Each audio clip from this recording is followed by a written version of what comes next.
Hey guys, it's Jake here from Team C4G, coming at you today with a new deck profile. This is Dogmatika Ritual.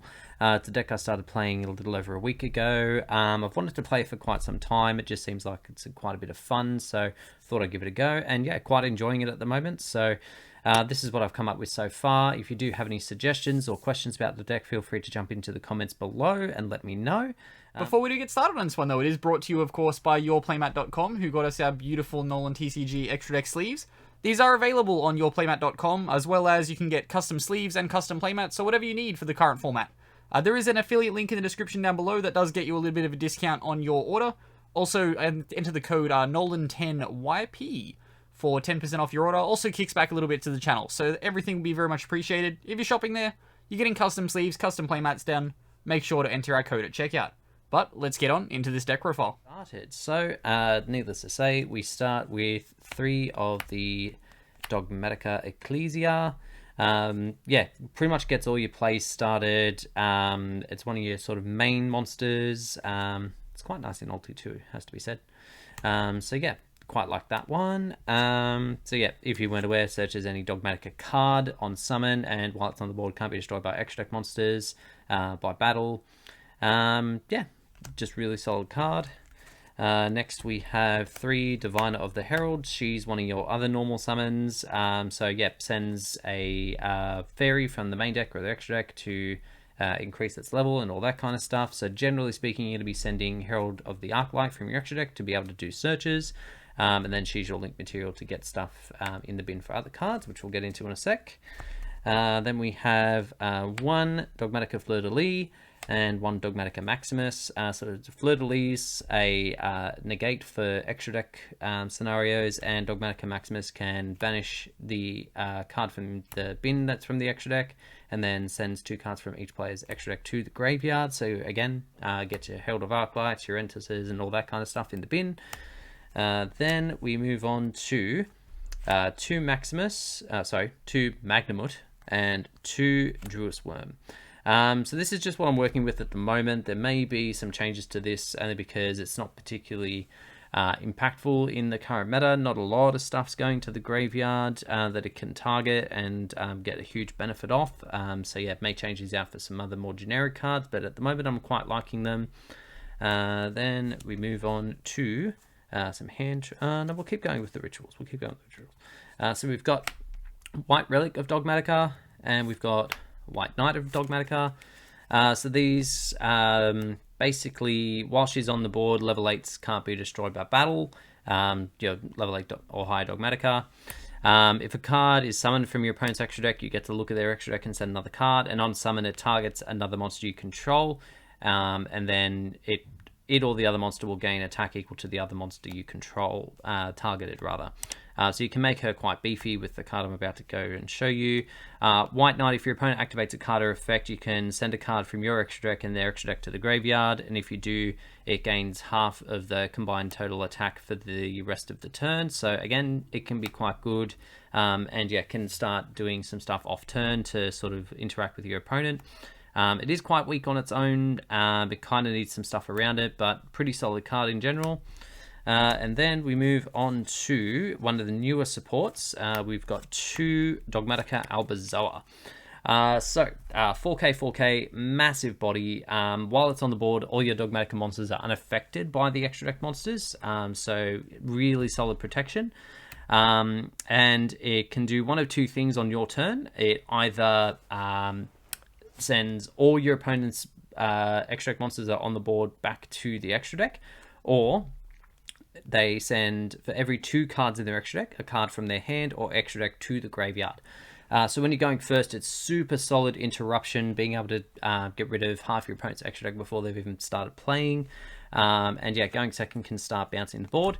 The only thing with this is that your opponent chooses which of the effects to apply. This can get around unaffected things if they choose the wrong thing. But yeah, otherwise super solid card. And then we have, for the monsters, 3 Ash Blossom. Currently one of the only hand traps I'm playing in the deck. I've got more in the side, and yeah, that might be one of the cards I change out for the Bestials. All right, moving on to some spells. So, 3 Nadir Servant searches your Ecclesia, which searches most of your other things that you need to play, and gets an extra monster in the bin, so can send Arclight. Well, it can send Arclight, probably won't, but Entes and all your other good stuff. Super solid card for the deck. Again, another one of the new support cards, and super solid. Dogmatika Matrix. We are playing 3 of these. So on activation, searches a Dogmatika ritual card, either a monster or a spell, and then if your opponent controls a monster, you get to search an additional Dogmatika card, and then while you have a ritual monster on the board, you can send a card from either your extra deck or your opponent's extra deck to the graveyard. So super solid card going first. You can sort of snipe a card from your opponent's extra deck early, or if you're going second, get you an additional search, and yeah, can bin extra stuff if you're sort of stuck for resources. Very good card. And then we've got 2 Dogmatic Calamity and 2 Dogmatic Macabre.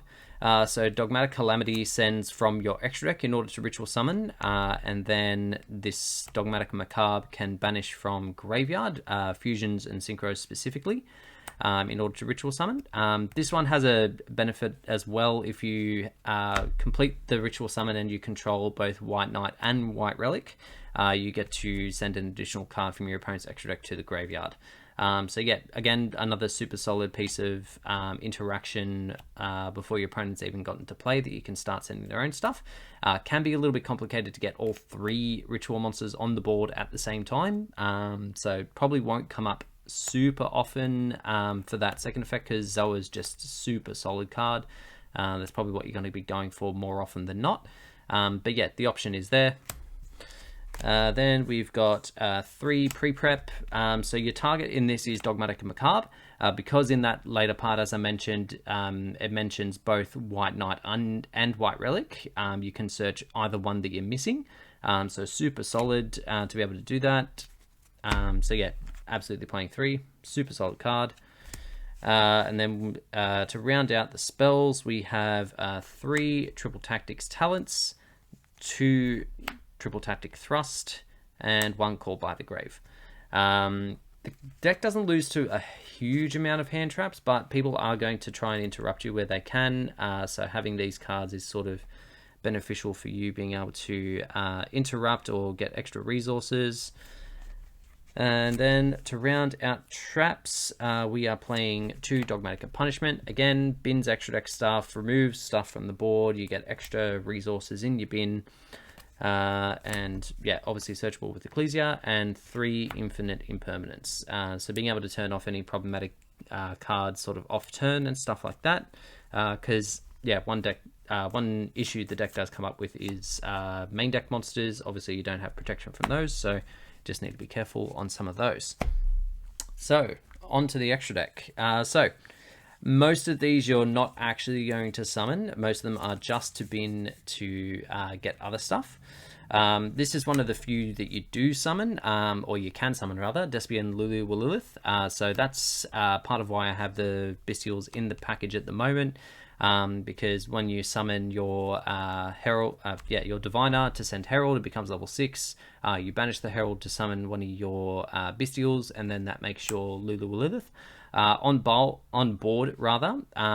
it when a card leaves the extra deck, buffs all your monsters by 500, and then non-target negates a card for the turn.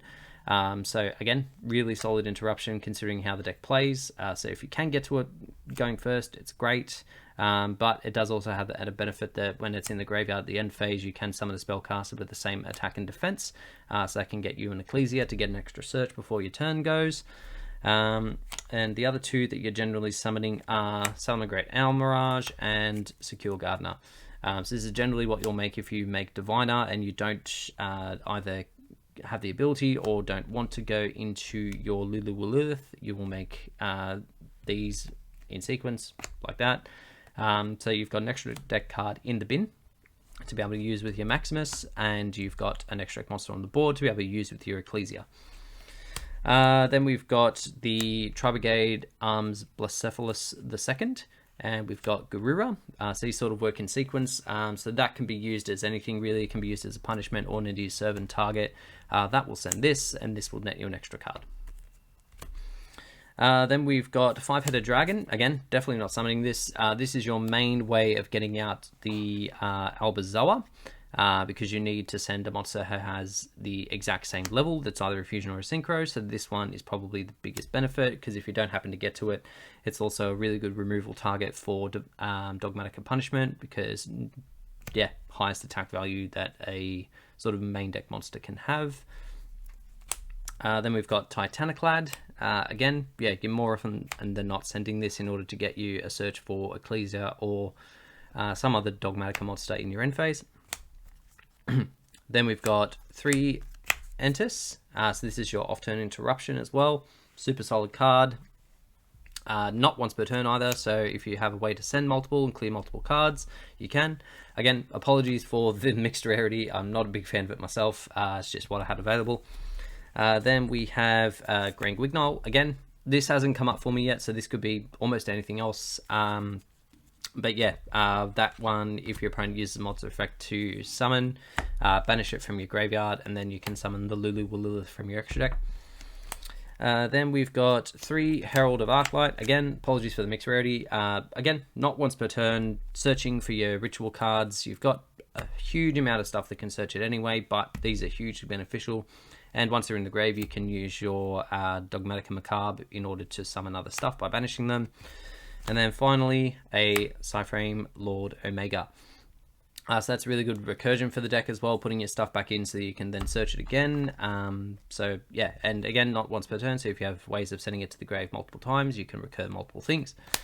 So yeah, that is the deck as it is at the moment. Would love to hear your thoughts. Feel free to jump in the comments below and let me know. And hopefully I'll have an update for you on the build getting closer to Oceanics. All right, thanks guys.